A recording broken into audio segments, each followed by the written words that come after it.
The term light workers has always struck me as being downright funny.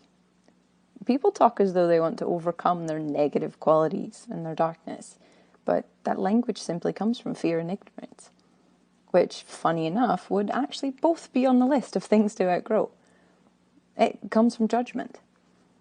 And as explained last week, an evolved soul comes to a place where they have no judgment because they understand how everything fits on the scale, or rather, the spectrum. Without the dark, your light can only be an illusion. Contrast is what gives us perspective. As you know, I'm all about perspective. As we evolve, so does our point of reference, and if we keep taking up the invitations into further expansion, then so too will our perspective expand.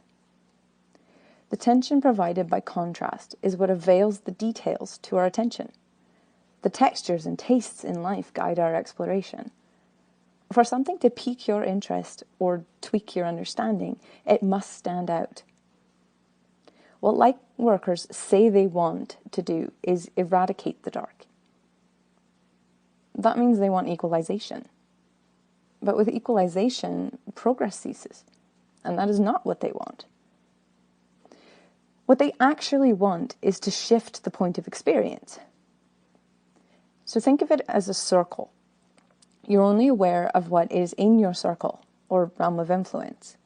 Beyond that, because of the walls around you, you have no idea what is out there. To bravely go beyond that circle, one must be exceptional. If one can be exceptional, then you do not have equalization. The explorers must be motivated or fueled by something. And whatever that is, whether fear or excitement, they are only aware of it because of the contrast. They cannot accept their boundaries because of discomfort, discontentment, or intrigue, interest. So these light workers who want fluffy clouds and blissful contentment are not actually working towards evolution of consciousness, or even that state of Selah, which last week we defined as what Ramin calls that dynamic stillness, and I called Selah because it's that pregnant pause. The light workers are talking about, at best, building a space. Sacred space, if you want to give them that, but a space for healing to happen. What they are talking about is the integration stage, which is absolutely essential, but it's not the point of existence, or even the point of experience.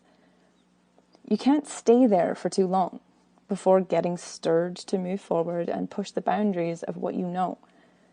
Humans are, in their very nature, insatiable beings.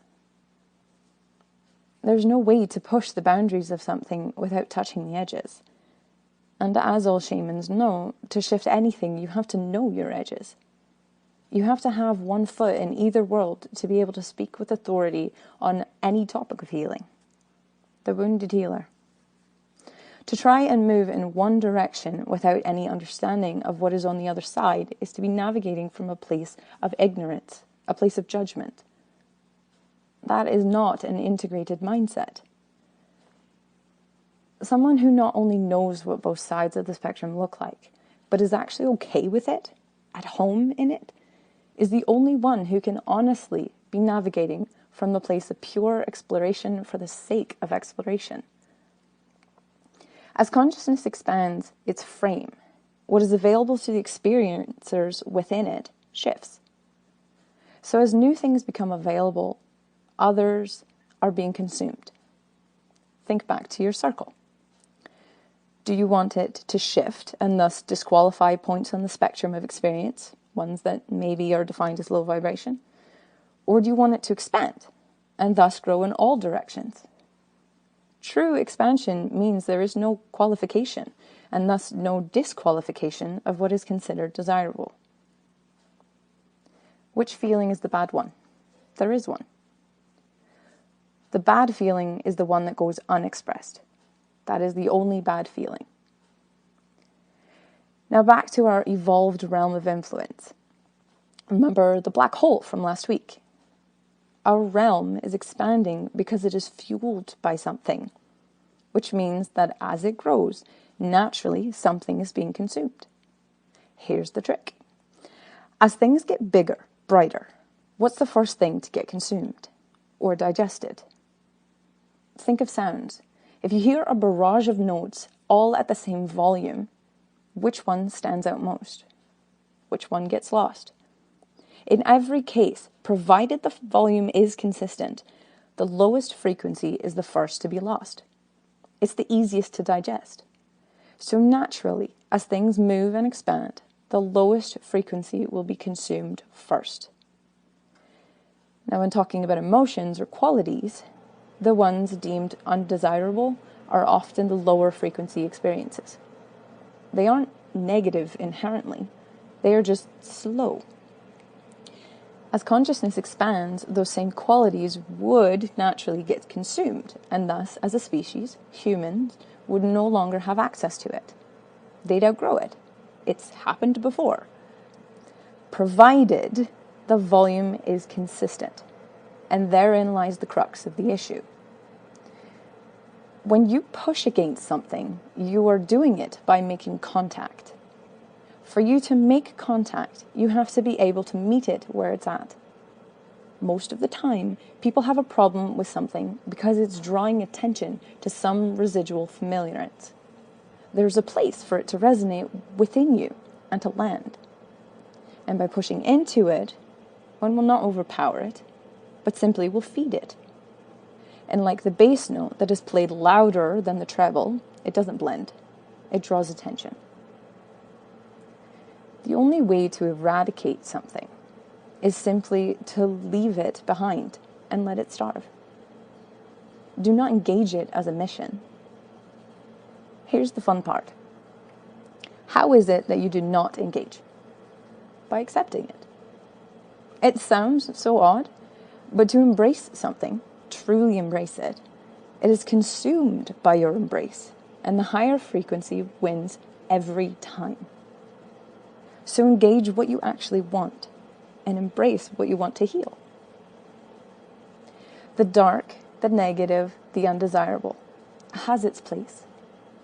It is essential for the contrast, and someone will always be available to present it so that we can adjust our eyes and see the details. The thing is that people have forgotten how to let their inherent nature guide them. So they judge their experience and thus push against it, which pushes those qualities or emotions out of context and out of perspective. To embrace those uncomfortable aspects of oneself is to allow it to speak freely. But this must be done in a safe way. When the conversation gets going, then those qualities can reveal to you what they are actually for, which is survival. Because they are pulled out of context, they don't translate. But because it still needs a context, it pulls you into one that it resonates with. So all of these personality quirks and negative emotions that are designed to help you survive require you to feel threatened so that they have a purpose. That's why you feel stressed out. So what do we do about it? We give it a healthy context. We build it a safe playground to be exercised, often literally exercised. That's why stressed people do sports, run, work out, do yoga. Because the physiological responses to the stimulation of exercise gives those demonized, undesirable qualities or emotions a place to belong. Then, because they make sense in that context and have been expressed appropriately, we can let them go. So that's the literal. But what about the experience of your darkness? Same thing. Find out what it's for and give it a place to be expressed conductively and thus productively. And your worst enemy just became your superpower. If you can learn to and be okay with the intensity of expressing the demonized qualities, that means that you can tap into something very few people can in an empowered way. It gives you a perspective that is unique and helpful and evolved.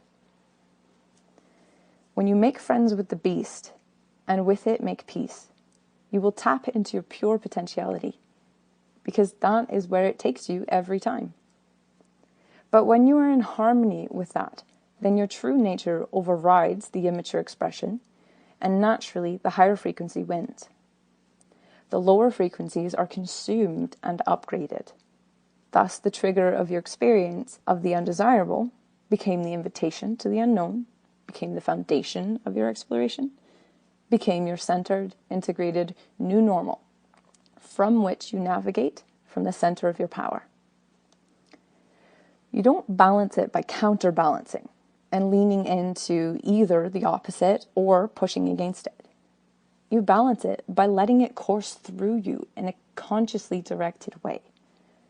Naturally, it transforms into a healthier expression, and naturally, it upgrades into something entirely new, as the old docking station is no longer available for the lower frequencies.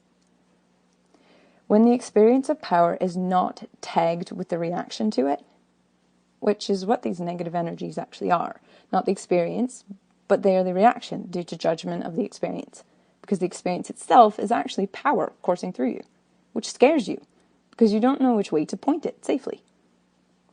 When those two energies interfere, they confuse the whole system, which is then read as an invitation to stress rather than an invitation to potential.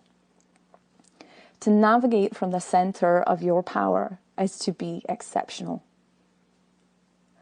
Light workers say they want bliss, but bliss is incredibly uncomfortable. Ecstasy is terrifying.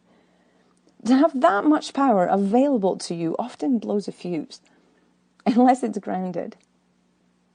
Ecstasy is intoxicating, so we want more, and usually go about it in a very immature way. Training is involved in both embracing your light potential and your dark. People just don't give credit where credit is due. You don't have trouble stepping into your light because the dark is sabotaging you. You have trouble maintaining connection with your light because it's frying you. You bounce back to the middle where you are more comfortable. But your feelings about the loss of your connection with that addictive experience creates interference, and the system gets confused and misreads it, and then we invite in the undesirables as the expressed reaction to the loss. Same happens when you try to embrace or allow the lower or darker aspects. The power that is available is too much, and we scare ourselves out of it and try to run to the counterbalance instead of just back to center to catch our breath. Usually your feelings about having allowed it then are invitations into a cycle of sabotage, which then makes the next round of light exploration a little harder to access. But it's not because of the dark aspect. Light or dark, mal-expressed, is a problem. And so, how do you balance the dark in you? You find the center, and then one toe at a time, you explore it. From that center, in digestible and therefore integratable quantities, while simultaneously, from that center, you explore your light in equal and opposite, digestible and therefore integratable quantities. Thus, your expansion is truly an expansion. You normalize both. You make a home everywhere on the spectrum and therefore evolve as an integrated being, which truly is exceptional, because within them, there is no exception.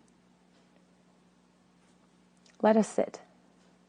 Find your meditation seat, preferably one that is comfortable yet alert. I have a few favorites that I can suggest. Allow what's been shared to settle and be stilled. This is meditation not through concentration on the words, but simply as a passive witness to the concepts. Do not engage the threads with the mind. Simply allow the exploration to express itself. What you need to know will be revealed if you allow it the space, which can only be done without grappling. So, let's close our eyes. With each inhale, claiming space, and with each exhale, surrender into it.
Take a few deep breaths. Find your way back into this space.